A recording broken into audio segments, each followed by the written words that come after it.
I'm joined today by Luke Vargas. He is the United Nations Bureau Chief for Talk Media News. He's joined us from all over the world, and today he is joining us from Mexico City, where he's been spending a week learning about trade, immigration, relations with the United States. Let's start with the feeling there, Luke, in terms of what Donald Trump has been saying, possible tariffs, a wall that he says at some point somehow Mexico will be paying for. What's the general feeling there about the Trump rhetoric? Here's a statistic that has blew my mind and will probably blow yours as well. Right before the election, public opinion firms here in Mexico polled the country and found that around 11% of Mexicans felt that the U.S.-Mexico relationship was poor or very poor. That number is now close to 50%. So you've seen a tremendous change in public opinion in this country, shifting negative about the United States. And that 11% is worth just emphasizing. It's near historic lows. I mean, there was not a better time for relations between these two countries, and that has changed dramatically. It's so bad now that I spoke to the CEO of a leading market research firm here the other day, who said there is this long-standing phenomenon in Mexico called malinchismo. It goes back a long time, and it explains sort of a preference on the part of Mexicans for foreign products. And U.S. brands have always been very popular here.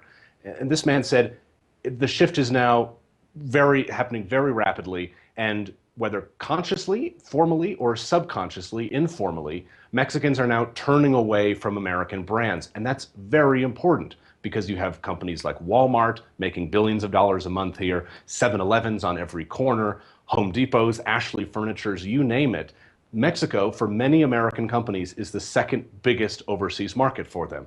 And for American public, or Mexican public opinions to change about the government, but also for American corporations, is going to undermine this America First narrative that Donald Trump has been talking about. So from the newspapers to public opinion, there has been a big shift here. People just are not having it at all with the rhetoric of Donald Trump.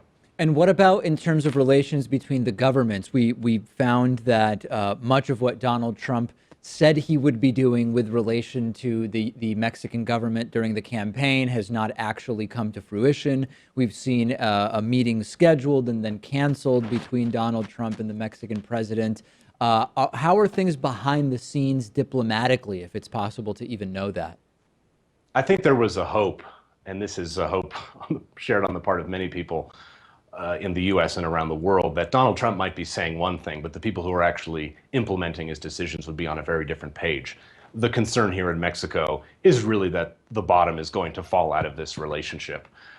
And in many ways, Mexican government officials and legislators are being pushed to do things which they believe are going to harm Mexico. When you have 50% of the country saying they think relations are bad with the United States, and probably even higher numbers saying they don't like the government of Donald Trump, then those legislators are forced to introduce bills interrupting the relations between these two countries in a manner of ways. So that is one thing that is driving these two countries apart. You've seen the threat of suspending law enforcement cooperation between Mexico and the United States. Another anecdote that I think is very important to keep in mind here is that in 2014, President Obama asked Enrique Peña Nieto, the Mexican president, to crack down on Mexico's southern border. Essentially, if Mexico could keep Central American migrants and asylum seekers out of Mexico in the first place, they wouldn't then be traveling on to the United States. And Peña Nieto complied. Deportations, I believe, were up to about 250,000 last year alone. And he risked relations, Peña Nieto, with his neighbors in order to do this, thinking that the administration in Washington would pay him back for that. And I'm sure Hillary Clinton, if she were president, would have done so. There is now such a feeling of being spurned that not only is this administration not thanking Mexico for probably keeping the number of people passing into the United States lower than it otherwise would have been, but Mexico is now singularly being blamed for this very crisis. So I think relations are really souring on all manner of fronts, and it's so bad now. I spoke to some financial advisors here who say the U.S. is turning into a banana republic. They're telling their Mexican billionaire investors not even to bother with the United States for the next 4 years. We've heard of CEOs having their social media accounts looked into at airports, combing through emails. We even had a NASA scientist who had his phone taken at an airport. Obviously not Mexican in that case, but this is so bad now that the warning coming from those in power here in Mexico to wealthy folks, to other members of the governments, to CEOs is don't bother with the United States. Mexico, perhaps, is the country that will pick up the mantle of freedom of expression, freedom of trade. But for now, we just do not trust the United States at its core, which is a very big shift for such an important alliance. Yeah, I mean, along those lines, you have some Trumpists in the U.S. who see the so-called crackdown on Mexico as something that will just be good for the United States, bad for Mexico, period, in this sort of very black and white, clearly delineated set of consequences. But it actually could be bad for both Mexico and the U.S. for the relationship to go south, couldn't it? Yes, for Mexico, the financial toll could be devastating. I think it's 73% of exports from this country are bound for the United States. So any disruption in that, however minimal, and it looks like it probably won't be minimal, is going to have a big impact. Then you start thinking about people coming home. If there are large waves of deportees arriving here back in Mexico, that is going to destabilize an economy that has been on a very good trajectory in recent years. And that causes a problem which is felt on both sides of the border, which is that crime has been on the decrease here. You have seen good attempts in some states, bad attempts in others, but generally a correlation between low unemployment in Mexico and a reduction in crime.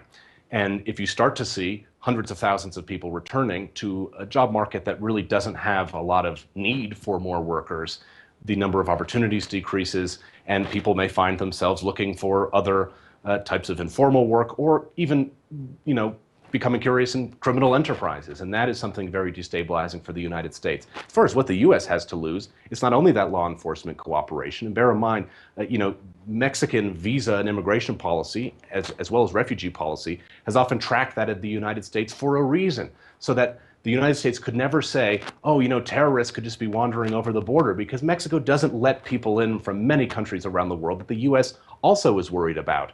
But of course, now we've seen Donald Trump saying terrorists could just be wandering over the border. So Mexico is saying, what is the point of this cooperation? And there are just as one more quick anecdote about how this could hurt the United States. Look at an industry like corn. I think this has been talked about quite a lot.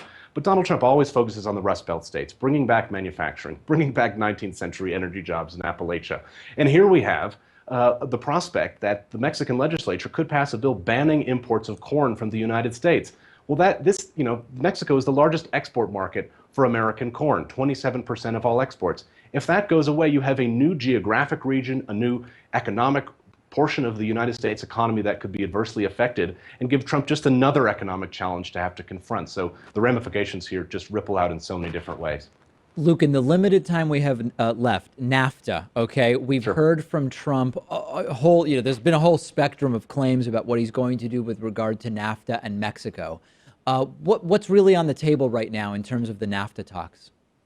Well, Mexico says they're open to renegotiation. I think they just want to be seen as being a good faith negotiator, that they're never going to just oppose something, full stop. What's on the table? They're not interested in tariffs. That's completely off the table.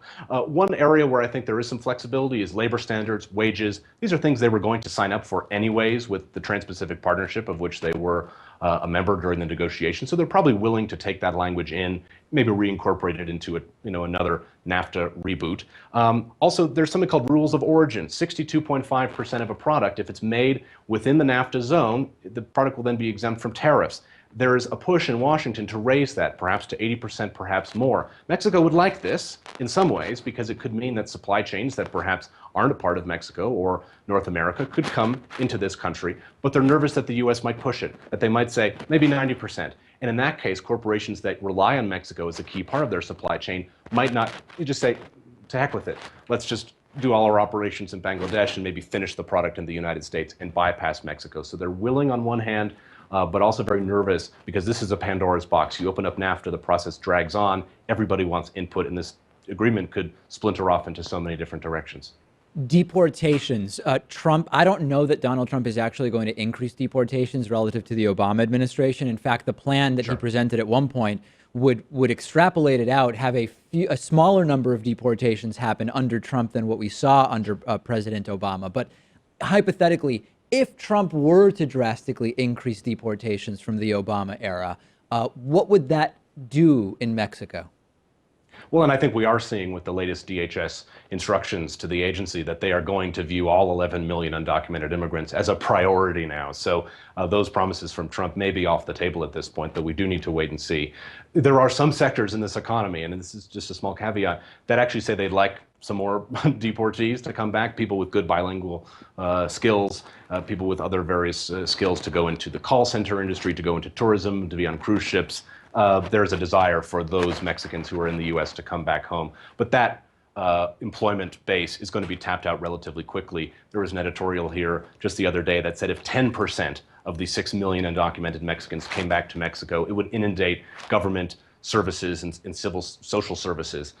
We are perhaps looking at a number much greater than that, and this government simply doesn't have a plan. Peña Nieto came in and was a president seen by many as a puppet who would have done well harmonizing relations with Hillary Clinton, keep everything nice and easy, going down the course from the status quo. He is not a president in many people's eyes who is going to be able to forcefully confront Donald Trump, someone who's going to be able to radically re-engineer the Mexican economy to accept in all these people. And there's great concern that if all those workers come back, unemployment goes up, wages start going down, and you have a crisis in Mexico that may not be just an immigration crisis, but perhaps a refugee crisis, God forbid, on our southern border, which obviously the consequences are very grave. Luke Vargas in Mexico City today, United Nations Bureau Chief for Talk Media News. Thanks so much, Luke. Thank you.